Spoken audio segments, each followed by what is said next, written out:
Welcome to Korean Insight. In this corner, we'll explore Korean culture and traditions together.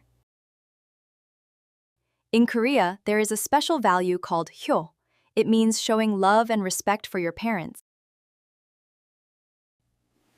Long ago, some Koreans stayed near their parents' graves for 3 years. This showed deep respect.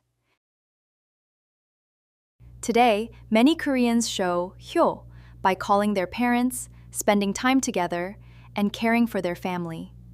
Great job so far. We've learned new Korean words. Now we'll practice each word one by one. Listen, repeat, and have fun. Let's begin. Let's practice together. Listen first. 옛날, 옛날. Now say it with me. 옛날.